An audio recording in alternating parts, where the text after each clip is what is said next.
Ազգային ժողովի մեծարգո նախագահ, հարգելի պատգամավորներ, նախ չեմ կարող երախտագիտության խոսք չասել իմ թեկնածությունը որպես բարձրագույն դատական խորհրդի անդամ դիտարկելու եւ ինձ առաջադրելու համար, որն իրապես մեծ պատիվ եմ համարում։ Հեռու եմ այն մտքից, որ ձեր կամ մեր հանրության լայն շրջանակներին ծանոթ չեն դատական համակարգի առաջ ծառացած հիմնական խնդիրները, քանի որ դրանք բարբերաբար քննարկման առարկա են դառնում, իսկ դրանց լուծման ուղղությամբ երկարամյա ջանքեր ենք գործադրել։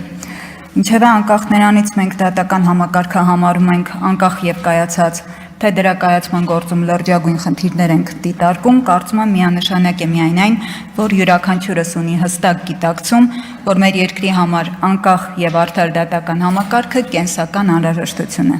Եվ չի կարող Հայաստանի Հանրապետությունը պետական կառավարման որևէ ոլորտում արձանագրել իրական հաջողություններ առանց զարգացած դատական համակարգի։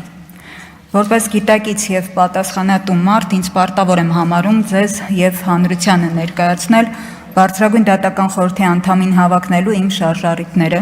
քանի որ հասկանում եմ, որ դրա համար պահանջվող մասնագիտական որակները, կենսափորձն ու տարիների աշխատանքային ձեռքբերումները պետք է հիմք հանդիսանան այս բարձր կոչումը եւ դրա պատասխանատվությունը, ու եթե կուզեք, նաեւ բեռը կրելու համար։ Իմ կյանքի 25 տարիները ես նվիրել եմ պետական համակարգում աշխատանքին, որից միայն 22-ը աշխատել եմ հենց արդարադատության ոլորտում, ի պաշտոն է իրականացրել կամ մասնակցել եմ մասնագիտական գործունեությունից բխող մոտ 40 իրավական ակտերի մշակման աշխատանքներին, ըստ որում եւ քաղաքացիական, եւ քրեական, եւ վարչական ոլորտներում մեծամասամբ հենց դատավարական փոփոխություններ եմ ներկայացրել ձեր դատին նաեւ, եւ դրանք ձեր աջակցությամբ ընդունվել են, ներկայումս էլ կյանքի են կոչվել։ Կարևոր ձեռքբերում եմ համարում այն, որ Հայաստանում ներդրել եմ իրավական փոխօգնության ինստիտուտի համապարփակ կարգավորումները, որոնց գերակշիռ մասը առհասարակ որևէ կերպ կարգավորված չէին անկախ Հայաստանի պատմության ընթացքում։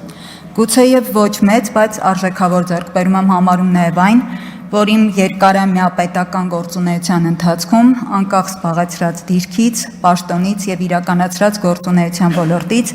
երբևէ իմ անունը չի ստվերվել որևէ կոռուպցիոն բնույթի կամ շահերի բախման հետ կապված գործողությամբ կամ անգամ կասկածով կամ նույնիսկ ակնարկով։ Միշտ համարել եմ, որ իմ վարքը պայմանավորում է ինձ ճանաչող անձանց շրջանակներում պետական պաշտոնյայի նկատմամբ վերաբերմունքը եւ մշտապես փորձել եմ լինել օբյեկտիվ, արդարամիտ, չկորցնել մասնագիտական անկախությունը, անկախ այն հանգամանքից, թե ինչ պաշտոններ եմ զբաղեցրել։ Իմ գործունեությունը մշտապես ուղղված է եղել տվյալ ոլորտի զարգացմանը, թե օրենսդրական, թե գործառնական հարթություններում։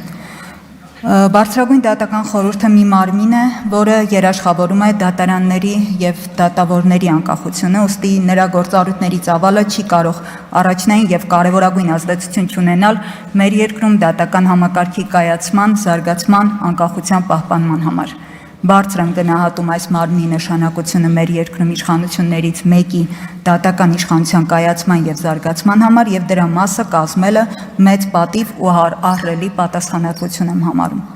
Բարձրագույն դատական խորհուրդն այնտեղն է, որտեղ պատրաստ եմ ներդնել ջանքեր, ուժեր, գիտելիք, կամք ու ստանալ նոր որակներ, նոր փորձություններ հաղթահարել, նորովի մոտեցումներ ձևավորել, դնել նոր նպատակներ եւ հասնել դրանց։ Ասածս չի նշանակում, որ ես անձամբ չեմ տեսնում կամ չեմ կիսում մեր երկրում դատական համակարգի վերաբերյալ ազգային եւ միջազգային մասնագետների կողմից վերհանված խնդիրները։ Իհարկե, Հայաստանն առաջադրել է հավակնոտ նպատակներ կապված ժողովրդավարության, օրենքի գերակայության, կոռուպցիայի դեմ պայքարի, տնտեսական աճի եւ համահավասար հնարավորությունների ապահովման հետ։ Այդ նպատակներին հասնելու համար կարևոր նախապայման է բարձր կատարողականությամբ դատական համակարգ ունենալը։ Չնայած վերջին տարիների ընթացքում Հայաստանի արդարադատության համակարգի ամրապնդման ուղղված բազմաթիվ քայլերին, այդ թվում եւ իմ կողմից վերջին 2-3 տարիների ընթացքում ներկայացված օրենսդրական փոփոխություններին, ցավոք, դրանք դեռ բավարար չեն դատական համակարգի արդյունավետությունը բարձրացնելու համար ցանկացած նպատակակետին։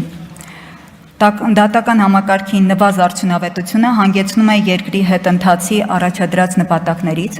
եւ հաճախ հարուցում է մեր քաղաքացիների արդարացի դժգոհությունը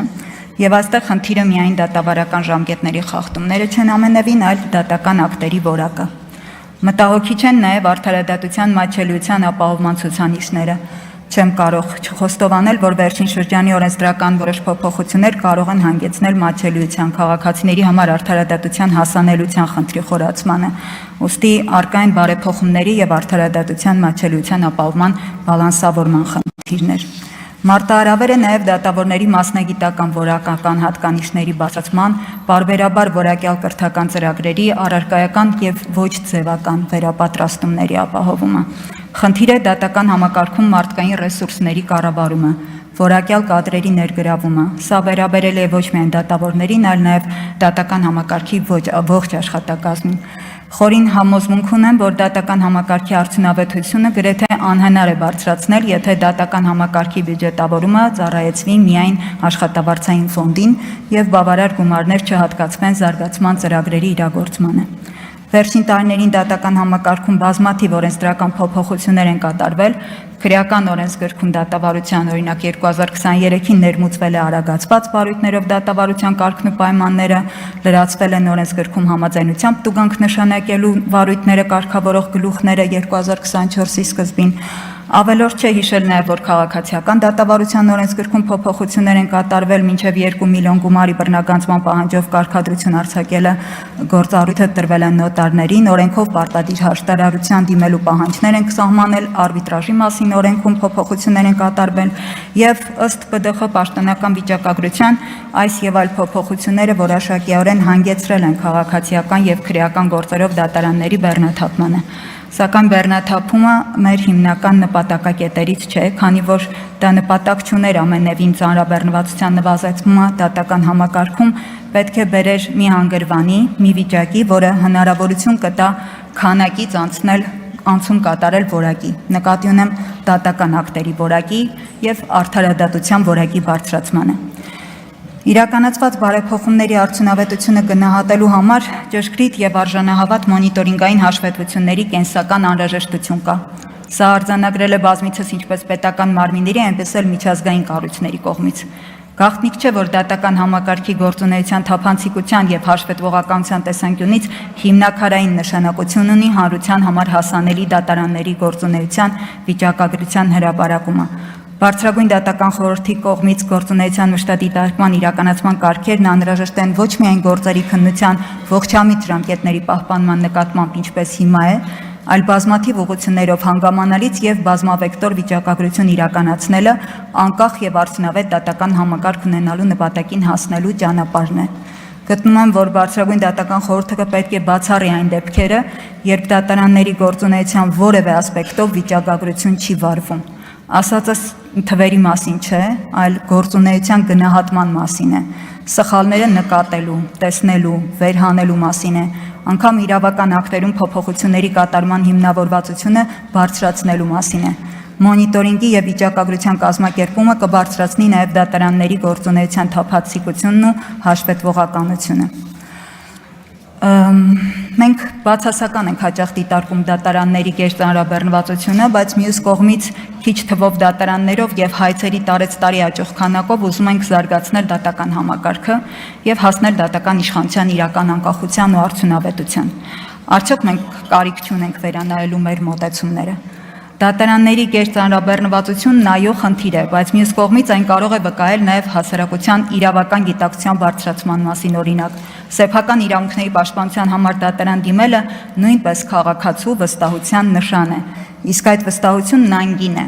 Դատական համակարգի սուրբ պարտքն է իրականացնել արդարադատությունն այնպես, որ անգամ պարտվող կողմի համար չառաջանա կասկած դատավորի անաչառության եւ օրենքի խախտման վերաբերյալ, իսկ պետության պարտքն է ապահովել դատարանների անխոնչնդոտ գործունեությունը։